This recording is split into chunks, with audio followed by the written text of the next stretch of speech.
In this video, we're going to discuss some of the books that I read in the year of 2022. We're going to cover some books that I really enjoyed this year and some that I really didn't enjoy all that much, to be honest. Not all of them are exclusively related to investing, but even the ones that aren't related to investing have some great lessons to be learned, and I think these lessons can really be applied to investing in one way or another. Right here is a screenshot showing all the books that I read in 2022. I ended up reading a total of 20 books, and in reality it was more like 19 and a third books, but we'll talk about that a little bit more later on in the video. The first book I want to talk about here is one of the first investing related books that I read in 2022.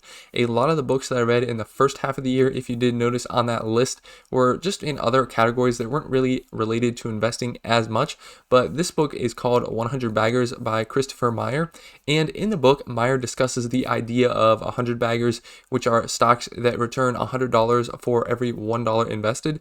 And not only does he look at numerous examples of companies that have done this in the past, he tries to find similar qualities among these companies that can help us identify potential 100 baggers in the future. Looking at past data and trying to, find correlation among it sometimes can be a bit of a dangerous game, because if you take a large pool of data that has lots of associated metrics, you'll often find at least one or two of those metrics that are, common or correlated among the data, and it could just be kind of randomness, to be honest. So I think it's important to take the specific examples with a grain of salt. It's certainly a lot easier to identify 100 baggers in the past than it is to predict them in the future. And my key takeaway from the book was not really to use specific metrics from the book to look for 100 baggers specifically, but rather using these metrics, you could, use them to examine the companies that you're already considering and see if they have the potential to become a 100 bagger in the future, or at least a multi-bagger. And although most people will probably never actually have a 100 bagger in their investing career, just using some of these ideas can help you select more high quality companies that are more likely to produce great returns in the future. Another book that I very much enjoyed this past year was Principles by Ray Dalio. A lot of you probably know Ray Dalio as the founder and now co-investment officer of Bridgewater Associates. He is also well known for his all-weather portfolio that seeks to optimize returns in pretty much all market conditions. In his book Principles, he takes us through his life both personally and professionally, and it basically just explores his guiding principles. More importantly though, he teaches us why it's important to have specific principles and gives the reader a guide themselves for coming up with their own principles. I did actually listen to the audiobook rather than reading it, and I really enjoyed that. Most of the book was narrated by Ray Dalio himself, which was pretty cool. And I certainly learned a lot from this book about, introspective thinking and sort of an entrepreneurial mindset. And there were some niche areas of investing that he talked about that just gave me some more perspective on historical financial markets throughout the years. But the book was overall incredibly interesting, and I really enjoyed learning about Ray Dalio's life and kind of the narrative style of the book and how he intertwined the story of his life kind of with the lessons he was trying to display. Now, I certainly didn't love every book that I read this year, and one of those books was The Gulag Archipelago by Alexander Solzhenitsyn, and this is essentially a historical record of many different people's experiences in the Soviet gulags during the middle part of the 20th century. For the first bit of reading, the book was definitely very interesting in the fact that I learned a lot about the gulags and the history of how they formed in Russia and the Soviet Union, and really how illogical the whole system seemed to be. But ultimately, after I finished the first of the 3 volumes, I was pretty much just bored with the book. I felt like in general I learned a lot from the first volume, and that reading the subsequent volumes would probably only provide me with more specific knowledge and details that I would really eventually forget, and it probably wouldn't provide me with all that more of a big picture overview of, the gulags and the Soviet system in general. But just to give you a sense of the Soviet system, let me illustrate why Solzhenitsyn himself was sentenced to the gulags. So he was actually in the Russian army, the Red Army, in the 1940s, and he fought against Nazi Germany from 1941 to 1945. But actually in 1945, he was writing letters to a friend and made some sarcastic comments about Joseph Stalin, and that basically led him to be arrested and sent to the gulags because he wasn't supposed to be saying things that could even be construed to sound negative against Joseph Stalin. So I certainly learned a lot from this book and enjoyed it while I read it, but it also kind of became pretty boring and dry, I think.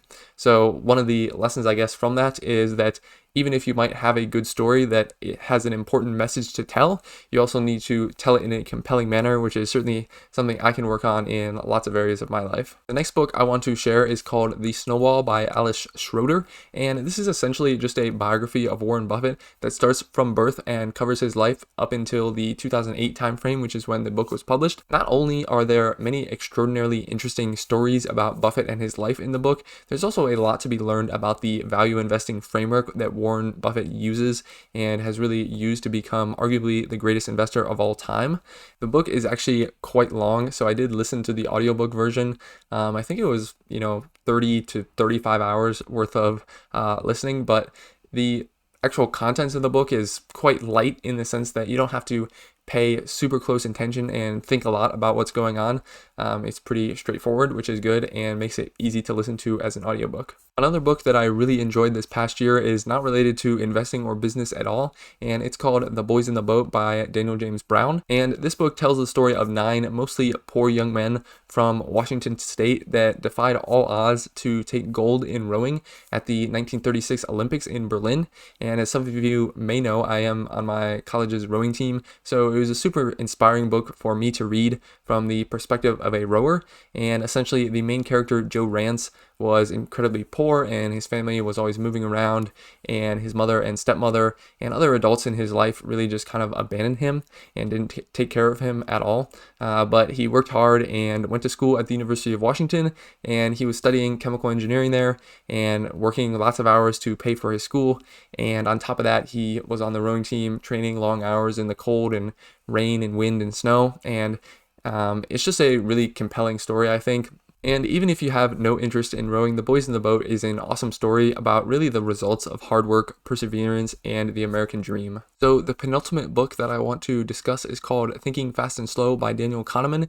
And Kahneman is an economic psychologist that brings pretty much all of his life's work and that of others together in a book that separates our minds and thought processes into 2 systems. So system 1 is incredibly fast, intuitive, and influenced by emotions, and system 2 is much slower but more deliberative and logical. And Kahneman illustrates areas in which both systems 1 and 2 have their necessary strengths, but he also examines where they have their weaknesses and walks through numerous examples of real experiments and thought experiments that illustrate the shortcomings of both systems. Although this book doesn't have a direct connection to investing, it gave me a much better understanding of how humans think, and ultimately, if we understand better how we think, we can kind of examine our thoughts and start to see areas where maybe our thinking is flawed.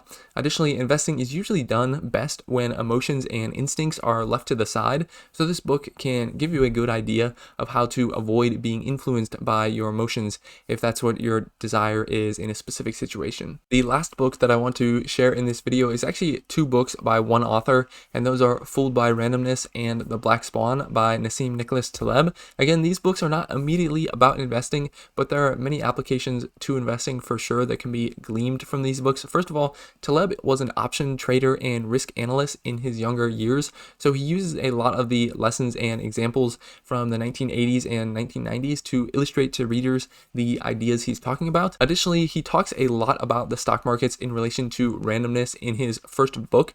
And the overarching message of Fooled by Randomness is that results are ultimately largely influenced by randomness in a lot of cases, and he argues that decisions should be judged by the knowledge and thoughts surrounding the situation when the decision was made, rather than the actual outcome of the decision in the long run. This is a sobering way to look at the world, but I think it allows oneself to avoid getting caught up in the highs and lows of the multitudes of decisions and outcomes that we face in our daily lives, and instead allows us to focus more so on our decisions and how we go about making those decisions. The other book, The Black Swan, focuses on the highly unlikely and unpredictable and how we should prepare for that.